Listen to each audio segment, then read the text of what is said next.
Another Xbox showcase with no State of Decay 3, no Fable, no update on Elder Scrolls 6, no Starfield DLC.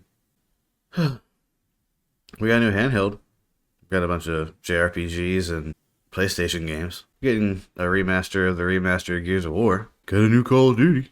It's not all bad though. This is the GameTHOTS, thoughts, humble opinions, trolls, strategy. I'm probably one of the bigger Xbox apologists out there, but I was pretty disappointed with this show because I was hoping it would save the weekend for the gaming shows. We had some good standouts over the weekend. Did some videos for each of the shows. Did a full live reaction for the Summer Game Fest show proper. Sony had a few winners. That was pretty disappointing itself as well. We know we got GTA coming next year. RE9 was the overall winner. I'm a huge Resident Evil fan. Always will be. That'll always be top tier for me. Don't want to be fully negative. I really don't. But the Xbox show, once again, year after year, just ignores the games that we've talked about so long ago and just shows us more stuff that we haven't really been asking for. That being said, some of the reasoning is they are in new markets that they have never been in before, and they're really going after those people, especially in the Asian markets, so that's why we're seeing some of these games. The Final Fantasy thing is a big win.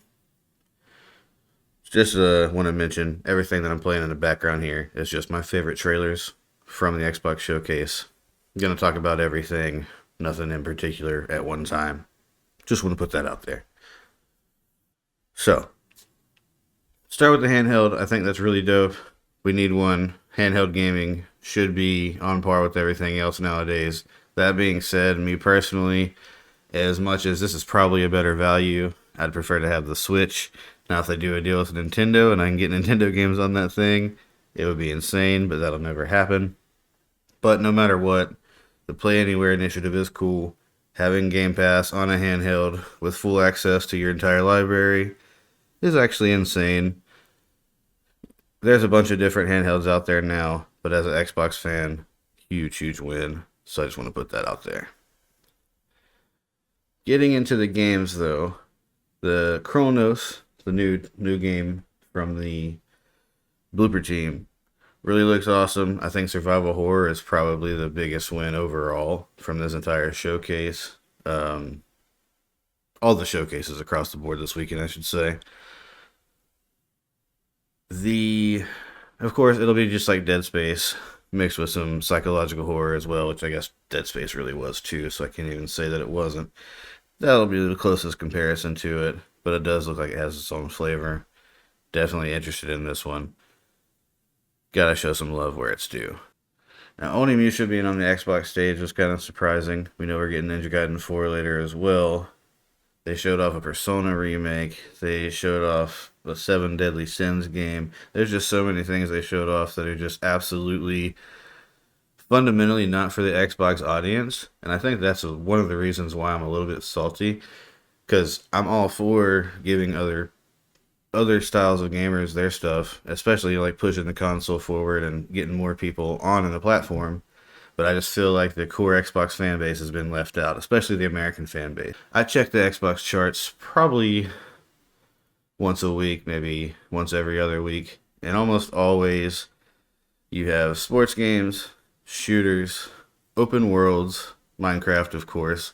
And of course, Call of Duty, Grand Theft Auto, Red Dead are always up there. Very rarely are there any JRPG games or anything like that on the top of the list.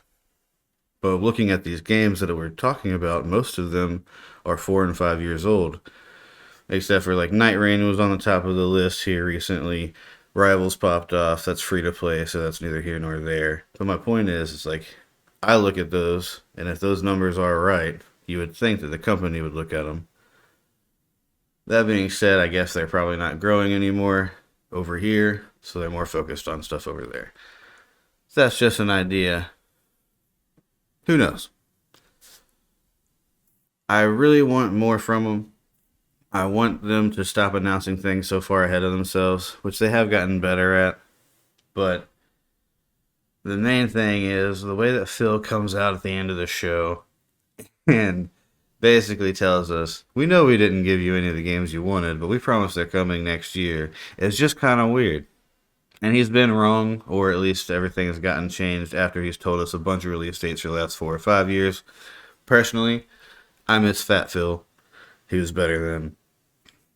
Kidding. But anyway, Call of Duty Black Ops 7, wouldn't care about it at all if we didn't have if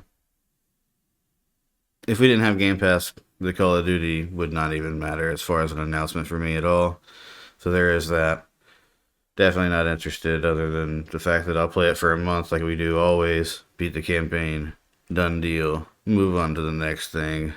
It ain't that serious. That being said, always has production value.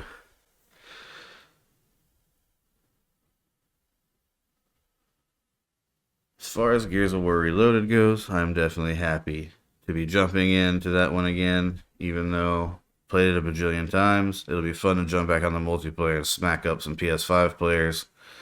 And just seeing that game running how we envisioned it was when it was on the 360 when it launched, with all the glory, it will be great.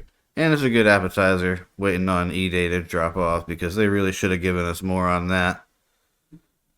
But who knows, maybe we'll get some more stuff at Gamescom. That show's always really big for Xbox. And then, of course, most of it's coming next year, and everybody is scared of Grand Theft Auto 6, so that is something to think about. What did you think about the Xbox showcase? Like I said, I'm not trying to be negative. I'm a big apologist for them.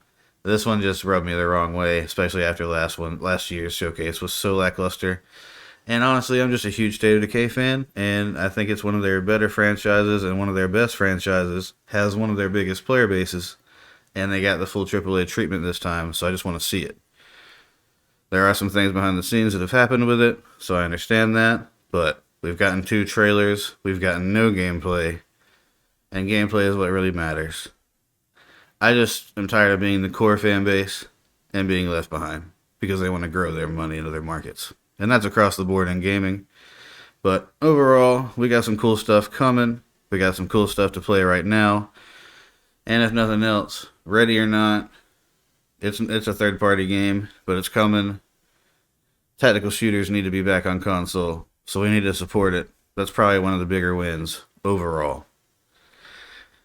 But this has been the Game Thoughts. Let me know what y'all think. Thoughts, home opinions, trolls, strategy. We will see you next time.